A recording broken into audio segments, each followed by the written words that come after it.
Welcome to your favorite news network, the Dusty News Network. You know where Negro news comes first, and I'm so excited to be your host today. Breaking news. Y'all women out there have sons and you don't have no man in your life for whatever reason. And I'm not saying this is for every black woman out there, but here's what I'm gonna say. A lot of sisters have and participate in this particular situation called son husbands. It's an activity in where instead of having your son as your son, he has a dual role. He's your son husband, and it's a non-sexual situation, but you look at your son as he's your protector. He's going to be your provider.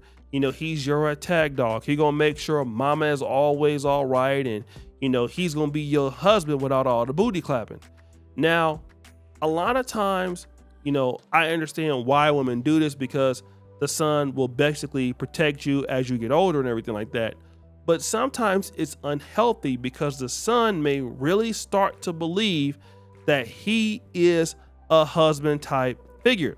And you don't know how bad this is, but there is a situation with a brother in Mississippi who was really protective over his mother dating. But the mom just wasn't dating. The mom was straight up getting clapped. I mean, it was embarrassing, right? It was booty clapping it up. Now, here's something else, right? When you're a son husband, you don't really want your mom dating other men. Sometimes, okay? And one of the reasons why is because that man may have some level of authority over you and you don't want that, or that man may be replacing the affection that your mother has for you and you also don't want that.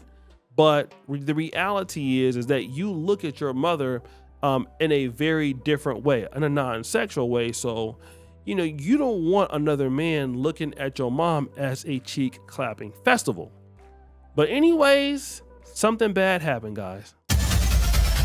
Now, I've heard of women or men going through their partner's phone, but it is very seldom that I hear about men going through their mama's phone, all right? And now this is important because a lot of ladies raise their sons to be son husbands and treating their sons like they boyfriend or they man. Some of y'all women call y'all sons daddy and all kind of stuff. And so this messes up these young men. They think they the only people that can check y'all or look out for y'all. And this is what happened to this young man by the name of Leandrew Williams. Now, at the time, he was 15 years old and he happened to go through his mama's phone. And what he found in her mama's phone was that his mama was a booty clapper, all right? His mom must have been talking about getting her cheeks clapped or even sending pictures, booty clapping sounds. And hey, she was talking about busting up on the D and everything. So let me just say this. When you a son, no matter what your mom do, you try to pretty much look at your mom with the highest level of respect. But once you know that your mom is just like anybody else,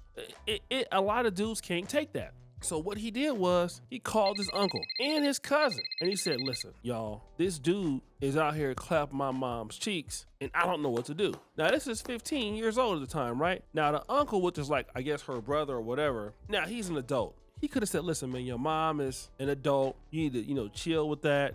But nah, they all conspired in the plan. Now, again, this is Jackson, Mississippi. Mississippi, y'all messing up, man. I might have to include y'all into the Dusty States. There's Tennessee, North Carolina, Georgia, and Florida. Y'all might be there. So they went and they confronted this man by the name of Mr. Pierce, okay? Basically, they saw him sitting on the porch, and they was like, at first they was gonna rob him. So tried to rob the guy, didn't work out. The young man, Leandrew Williams, pulled out a handgun, and all of a sudden, this man died at the hospital. So he basically killed his mama boyfriend. Now, Pierce's sister, Maya Davis, says he loved everybody. He was always a happy person. Yeah, he was about to get those cheeks too, so he's happy about that. So the young man has now been sentenced. He pleaded guilty to murder and was sentenced to 40 years in prison. Boy, you about to get your cheeks clapped. As we heard, the brother got 40 years. Not only did he get a whole lot of time, his cousin and his uncle did too. Now, I'm not going to blame women for this because the young man, like I said, he knew what he was doing and he went and talked to adults and they agreed with it. So the whole situation is down bad.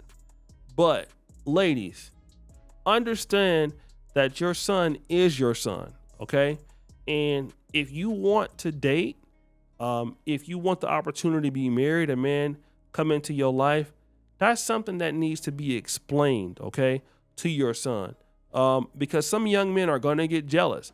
Some young men are not going to like the fact that you have somebody else. And why do you have somebody else? And, you know, men start getting, very young boys start getting very protective of their mother and feel like they need to do whatever they can to protect them because maybe they don't like this guy, right? Maybe something about this guy I don't like. I don't think he's a good person. I don't think he's serious enough for my mom. I don't like what he does. And so a young man can basically go over your judgment and try to hurt this person because you don't know what you're talking about. So I'm gonna make sure I protect you even though you can't protect yourself. So this is the downside of, like I said, calling your son daddy, calling your son this and that. And quite frankly, let me tell you this, a lot of black men don't even want to deal with this situation. I don't care how fine you are. You have a son that's 15, 16, 17. He already kind of had that energy a little bit. A lot of black men is not really feeling that because it gets dangerous, all right? Next story. B. Simone was getting roasted all damn week, right? We already know why she was getting roasted. Allegedly, she's broke. She can't afford to shop. You know, at the stores that she wants to shop at now, she's been forced to go to H&M. And everybody has been just roasting her or stuff like that. You know, you got all the videos on YouTube, people speaking on the Breakfast Club. And I mean, it serves B. Simone right to be struggling like this, especially since she's very rude to people and dishonest. But now B. Simone is trying to make a joke out of this for those people who's been trolling her. I got fish, potato wedges, sauce, tabbouleh. My total is $24.14. Let's see if it goes through. Let's just see. Who knows? Let's just see. Let's just. Brokey. Hey!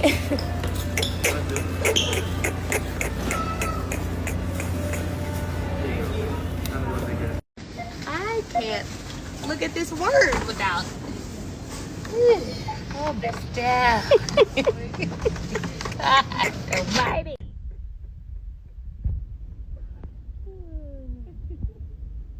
Stops do we have left? We have 2 more stops left. We just left Jordan. We're pulling up on China and a young lady named Q. I don't want to pronounce her name wrong, but I can't think of how to pronounce it, so I'm just going to call her Q. And B. Simone, number one, the reason why we are here, the reason why you are down bad right now is because you are unfunny as we're gonna be honest. Like, you're not creative. That whole clapback was weak, boo. And so what happened is that once you got off wilding out in the last 5 years, at first it was a little hot. We got to see that B. Simone is not funny. B. Simone is like weird and ghetto energetic wise, but B. Simone is not a creative. B. Simone doesn't come up with creative things. B. Simone is not evolving or growing. And that whole skit showed exactly why nobody watches your ass. You need to hire somebody that can help you produce some real content because you're down bad. And obviously you're trying to clap back at people, let folks know that, you know, it don't really bother you, but it did bother you because you cried on your damn podcast. So obviously it bothered you. You are still down bad though. Next story. Guys, I heard of fighting over food. I've heard about it. The last piece of chicken. But I ain't never heard of nothing like this. Right now, a 29-year-old man is behind bars accused of killing his uncle over a pastry. So this is the breaking news at 11 Alive, first brought to you last Thursday when DeKalb County Police swarmed a home on Loveless Drive in Ellenwood. Now, a new arrest report shows that Michael Crowley shot his uncle, 48-year-old Roderick Crowley, because he ate his honey bun. The warrant says that Michael called 911 and told police what he did. When officers got there, they say they found him in the woods nearby and took him into custody, charging him with malice murder. Bruh then shot and killed his uncle over a honey bun. Lord Jesus, I have seen it all. First of all, like, what did you think was gonna happen? Like, once you killed him, you called the cops, you admitted to him that it was over a honey bun. What did you think in your mind as you was going to the jail cell? Because now somebody gonna take your honey buns and your buns and you can't shoot them when you in there. How do you feel about that? It was the dumbest reason. It had to be some level of animosity between you and your uncle already for you to do that. But don't worry, those cheeks are gonna be taken away in prison. Next story. So guys, we have the young dude who basically, shot his mama's boyfriend's lover and deleted them. Then we have B. Simone in the store looking ever dusty. Then we have the last dude who killed his uncle over a honey bun. Jeopardy music! Drum roll, please! It's the last dude. How the hell you gonna kill somebody over a honey bun, bro? I was literally gonna give it to the dude that killed his mom's boyfriend because she was getting clapped. But that's actually over a person. You deleted somebody over an inanimate object, a freaking honey bun. A honey bun that was less than $1. You threw away your whole life for that. Throw that dust on him. It's over for him. Guys, that's my time. Subscribe, hit the bell. Really appreciate you guys for all that you do. We out.